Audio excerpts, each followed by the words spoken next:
Opa, e aí galera, beleza? Aqui quem tá falando é o Ale. E é o seguinte, vamos falar de uma teoria aí que eu criei depois de assistir o segundo episódio de Hexatomb? Nessa teoria, eu vou abordar um personagem que tá aí desde o início das temporadas de Ordem Paranormal, um personagem que foi esquecido por muita gente e que eu acho que tá no corpo do Aguiar. Só que antes de falar disso, antes de começar essa teoria, queria pedir para você se inscrever no canal, deixar o seu like. E durante esse vídeo, se você tiver algo a acrescentar ou até para discordar da minha teoria, deixa um comentário que tudo isso ajuda a divulgar esse vídeo e chegar a mais fãs de Ordem Paranormal, beleza? Só lembrando também que, obviamente, eu vou falar de várias temporadas de Ordem Paranormal, tanto as principais quanto os spin-offs. Então, se você não quer pegar spoiler, né, já deixo aqui avisado desde o começo para não ter nenhuma surpresa, beleza? Então, vamos lá. Como a gente sabe, os personagens que a gente está acompanhando aqui em Hexatomb são os corpos dos Killers de Natal Macabro, sendo eles Jai, Dalmo, Labirinto, Kelme e o Aguiar.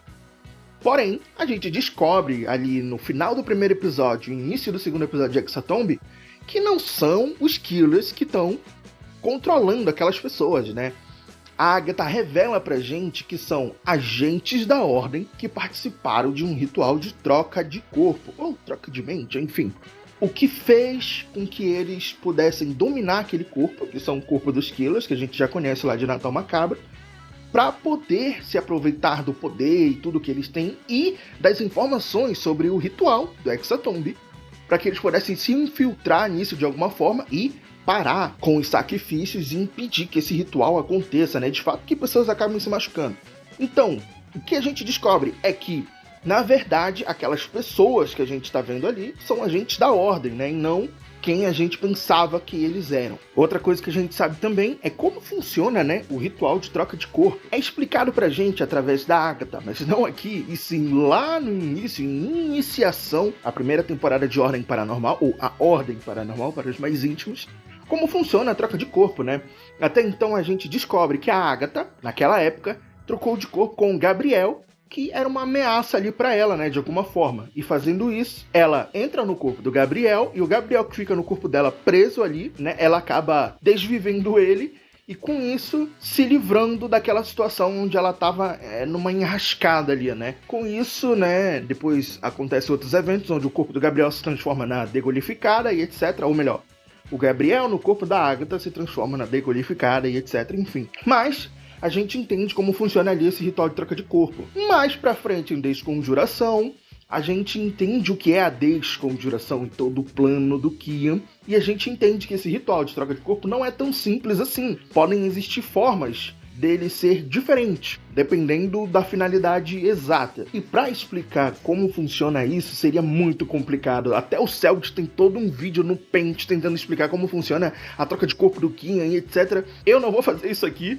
É muito complicado, mas eu tô falando disso só pra vocês entenderem que realmente, de fato, não é tão simples assim, sabe? Por mais que o que a Agatha fez seja tecnicamente simples, existem formas de fazer isso de uma forma para outra finalidade e acaba sendo mais complexo. E a Agatha explica, no segundo episódio de Hexatomb, que ela modificou o ritual que ela já conhece.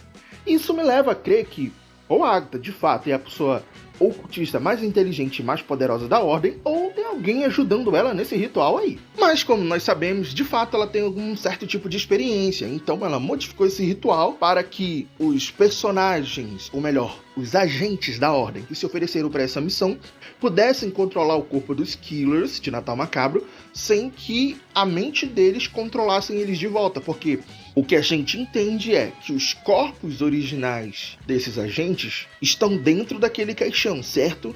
E estão sem a mente deles. Então por isso que eles acabam se transformando em monstros, porque a gente aprende também na Desconjuração, com o corpo do menino que serviu de fonte de medo ali, eu acho que é Danny Batista o nome dele, enfim.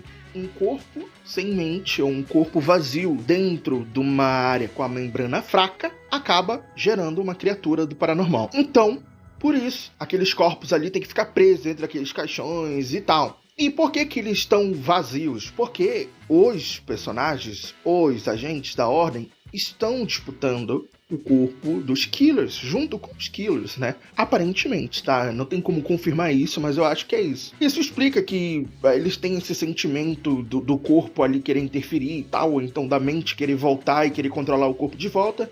E por isso é muito perigoso eles usarem as máscaras deles, os equipamentos deles e etc. Então, isso explica muita coisa, né? Porém, ali no segundo episódio de Hexatomb, a gente descobre que aquelas memórias que os Plays receberam no final do episódio 1 é, na verdade, sobre os agentes e não sobre os Killers. E isso faz com que eles interpretem e dê mais informação pra gente do que seriam esses agentes ou quem eles seriam. Vi muita gente falando sobre serem já marcados, sobre serem personagens que a gente já conhece, etc, de outras temporadas. Pode ser, não descarto, mas a minha teoria é o seguinte. Vamos falar do Aguiar, beleza? De uma forma bem inteligente, na minha opinião, o serial acaba dando pra gente uma informação do personagem dele, né? Ele diz a seguinte frase: eu sinto que a Ordem falhou comigo de alguma forma. E ele explica que o sentimento que ele tem sobre isso é um sentimento até infantil. Guardem essas palavras. A partir dessa info, me fez pensar que o personagem, ou seja, o agente que está dentro do corpo do Aguiar, é alguém que tem algum sentimento de que a Ordem falhou com ele. Ou que ele acha que a Ordem deveria ter feito mais pra ele, né? Isso me faz pensar em um personagem específico. Mas essa teoria pode acabar indo para outro lado e ter mais 2 personagens que podem se encaixar nessa descrição que ele acabou dando ali pra gente. Falando primeiramente rapidinho desses outros 2 personagens, seriam ele o Tim, de Desconjuração, que eu acho um pouco improvável, mas na verdade pode acabar sendo. A gente tem que lembrar que é teoria, então os roteiristas de Ordem, o próprio Cellbit, podem acabar dando um certo tipo de adaptada na história ali e na lore dos personagens pra fazer com que eles tenham, sim, essa motivação, sabe? A gente tem que entender qual é a motivação desses agentes de se entregarem pra essa missão, né? De certa forma. E eu não descarto com isso nenhum tipo de teoria de nenhum personagem. Outro personagem que eu vi algumas pessoas falando pode ser o Dom, se eu não me engano, lá de Sinais do Outro Lado, onde os 5 acabam interagindo com ele, de certa forma salvando a família dele, mas talvez ao conhecer a Ordem, o Dom acabou pensando que, poxa, tudo aquilo poderia ter sido evitado se tivesse essa galera lá para ajudar, e aí talvez ele entrou na Ordem, mas enfim. Isso explica, mas é complicado, vocês estão vendo? Mas o meu chute principal é Mateus Gillard, ou Mateus Gillard, eu não vou saber pronunciar o nome dele, então foda-se. O Mateus, lá de Iniciação. Pra quem tá ligado, né, pra gente que já sabe, o Mateus é um dos amigos do Gabriel. O Mateus, o Gabriel Obspor e mais um amigo tinham mania de ficar investigando a escola ali no tempo livre, matando aula e etc. E graças aos agentes da Ordem de lá de Iniciação, a gente descobre, né, que o Mateus tem uma família e ele acaba lhe dando algumas informações para esses agentes e tudo mais. E isso acaba sendo algo que é praticamente esquecido no universo de Ordem, né? Principalmente sobre o Mateus, né? Na verdade, a gente tem informações sobre o Renan e a Marcella Gillard, que são os pais do Mateus, que voltam lá em Desconjuração e também estão presentes em Calamidade, né? Que são 2 personagens que a Ordem contatou por seus trabalhos em medicina, em ciência e etc, para acabar ajudando a Ordem, que na época estava precisando bastante. Então, como eu disse, lá em Desconjuração a gente é apresentado aos pais do Mateus, que são citados lá em Iniciação, e em Calamidade o Renan vai para a Itália para ajudar a Ordem nos eventos da Mansão Leone, e a Marcella fica para, dizendo ela, cuidar do Mateus, né? Então, indo bem direto ao ponto, galera, a minha teoria é que o Mateus Gillard é o agente que tá dentro do corpo da Aguiar. E aí, algumas pessoas podem acabar pensando, ué, mas por que ele faria isso? Bom, a motivação desses agentes pra estarem nessa missão é complicado de dizer agora, né? A gente tá no segundo episódio ainda, vamos pro terceiro. Pelo que eu tô vendo, o Hexatomb vai ser algo bem... como é que eu posso dizer? Corrido, assim, no sentido de... eu acho que não vai ter tanto espaço pra gente desvendar uma grande lore dos personagens. Eu acho que isso vai ser dado bem aos pouquinhos e só quem conectar os pontos vai acabar pegando bem quem são esses personagens, quem são esses agentes dentro dos corpos dos killers, sabe? Mas a minha teoria de que é o Mateus, ela se baseia no fato de que ele não aparece desde a Iniciação, né? A gente só tem referência dos pais dele. Aqui em Hexatomb tá tendo muita referência de Iniciação, assim, não é tipo a grande maioria, mas a gente tem o Giovanni Obspor, a gente tem uma foto do Gabriel Obspor, a gente tem a Agatha, a gente tem ritual de troca de corpo. Então eu acho que por Iniciação ser uma temporada de sangue, ser a temporada que começa tudo, né, e tudo começa pelo sangue, eu acho que não que o plot todo vai se resumir em iniciação, mas que algumas referências, e essa seria uma bem interessante, né, de se ter, de iniciação vão acabar fazendo bastante diferença aqui em Hexatomb, sabe? Outra coisa que podem acabar pensando é, bom, o Matheus não é um marcado, né? Será que esses agentes da Ordem são marcados? A gente tem que lembrar que nem todo personagem de player é marcado, sabe? Isso não é uma regra definitiva. Claro que é mais fácil pensar dessa forma, porque a gente sabe que tanto o Cebot quanto o universo de Ordem em si gosta dessa coisa da metalinguagem, né? Enigma do Medo é todo sobre metalinguagem. Então a gente sabe que um player ser um marcado é uma metalinguagem autoexplicativa. Só que isso não é um definitivo. A gente sabe que existem personagens que players interpretaram e que não eram marcados, então isso não seria um impeditivo. Porém, a gente pode pensar que o Matheus se tornou marcado, né? Não seria a primeira e nem a última vez. A gente tem aí o Henry, a gente tem o Gal, a gente tem até o próprio Kian. São personagens específicos, eles eram mais interessantes para o universo de Ordem, beleza. Mas não seria a primeira e nem a última vez. Então tem esse ponto aí. Porém, fazendo o advogado do diabo dentro do meu próprio vídeo, vamos trazer aqui alguns contras a essa teoria. O primeiro ponto é o lance de ser marcado, sabe? Eu não acho que ele seja um definitivo, mas eu também acho que é um pouco complicado de trazer uma história de um personagem que não é um marcado para um player e etc. Ainda mais que o Serael é novato na mesa. Então, outro ponto também é que o Cebot disse ali no final da primeira sessão que fez algumas perguntas para os players. E eu acho que isso pode determinar o seguinte, que ele chegou para os players e falou, olha, se você tivesse um personagem da Ordem que tivesse contato com o paranormal, como ele seria? Que o seu personagem faria em tal situação, sabe? Isso pode criar uma base para um personagem, sem que os players tenham criado de fato. E aí os roteiristas vão lá e dão ali um backgroundzinho menor, só pra ter essa coisa de ter um agente da Ordem dentro do corpo dos Killers e não ser totalmente uma casca em branco, sabe? Uma casca vazia, uma página em branco e etc.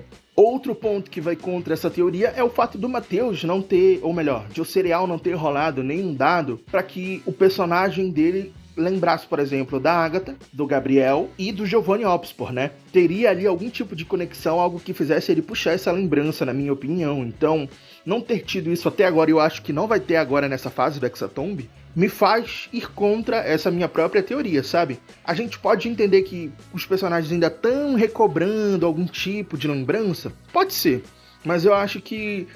não sei, eu não acho que daqui pra frente no Hexatomb vai ter algo que faça, por exemplo, o personagem do Serael recobrar essa memória, a não ser que realmente, de fato, não seja o Matheus, e aí outras coisas podem fazer isso? Não sei, fica aí essa dúvida. E o último ponto, né, é justamente a frase da Marcela lá em Calamidade, sobre ter ficado no Brasil pra cuidar do filho dela. Eu acho que isso leva para um lado de que a frase que o próprio Serael diz lá, que o personagem dele tem essa coisa de a Ordem falhou com ele de alguma forma, eu acho que fica um pouco de lado, porque, né, a Marcela cuidava do Matheus, aparentemente ela tinha esse cuidado, ela tinha essa coisa de querer ficar com o filho dela próximo e tal, então não teria essa motivação. Mas como eu disse, são teorias, e aí os próprios roteiristas podem criar outro tipo de motivação, e o personagem ter outra coisa contra a Ordem, sabe? Não necessariamente o abandono dos pais. Mas fica aí toda essa questão pra gente pensar sobre. Mas é isso. Então, só fazendo um resumo, por que eu penso que, talvez se não o Matheus, mas outros personagens que a gente já conhece no universo de Ordem, é o seguinte, galera. Aqui em Hexatomb, e é uma coisa que o Stefano já falou lá na live do Play Ray, que vai ter muita referência, vai ter muitas coisas, e cada vez mais no universo de Ordem, eles vão puxar personagens, pontas soltas de outras temporadas para encaixar nas temporadas novas, né? Então, se a gente já tá vendo isso em Hexatomb aqui com Iniciação, a gente vai ver em Calamidade mais ainda, né? Em futuras outras temporadas do Ordem, que a gente não sabe. Então, cada vez mais personagens antigos vão voltar, pontas soltas, histórias, Minha Mão Não É Minha Mão, Aninho Lourdete e tal. E eu acho que não seria um absurdo pensar que o próprio Matheus ou outros personagens que a gente só esqueceu que existiam acabem voltando, sabe? Eu já tinha falado sobre os pais do Gabriel, que no primeiro episódio eu senti essas referências diretas à Iniciação, e eu falei, cara, seria muito interessante ter os pais do Gabriel, principalmente a mãe dele, pra saber o que aconteceu, né? O Gabriel sumiu pra essa galera, e a gente não teve mais nenhum tipo de contato com esses personagens, e ficava assim, essa coisa do tipo, caramba, o filho deles desapareceu e eles não ligaram? Como assim, tá ligado? E na verdade agora a gente tá tendo alguns tipos de respostas aos poucos, sobre esses personagens e tal. Então não seria impossível pensar, por exemplo, no Mateus ou no Tim, etc. Lembrando que dentro do universo do Oden a gente tá em 2023 agora, galera. Então não venha com essa de, esse personagem é novinho e tal, não sei o que. Não, 2023, esses personagens já cresceram, já tem no mínimo uma idade ali quase adulta, né? E principalmente o Mateus tem a idade da Agatha, provavelmente entre 18 e 19 anos. Então é bem possível, na verdade, que eles estejam fazendo parte da Ordem. Isso não é impossível de se imaginar. E o Dom, que é o personagem que eu falei lá de Sinais do Outro Lado, na verdade ele já seria bem adulto, tá ligado? Ele era adolescente lá, então 20 anos depois ele já tem aí quase seus 40, 30 e poucos anos. Então é de se pensar que esses personagens podem estar aí na Ordem atualmente. Mas é isso. O que você acha? Você acha muito viajar essa teoria? Você tem alguma coisa a acrescentar contra ou a favor dessa teoria? Deixa aí nos comentários. Muito obrigado por ter assistido até aqui. Não se esquece de se inscrever no canal, de deixar o seu like e de comentar alguma coisa aí para ajudar na divulgação do vídeo. E me segue aí nas redes sociais, @AleDigitalDJ em todas as redes sociais. É só procurar assim que você vai me encontrar por lá, beleza? É isso aí. Muito obrigado por ter escutado e assistido esse vídeo até aqui e até a próxima.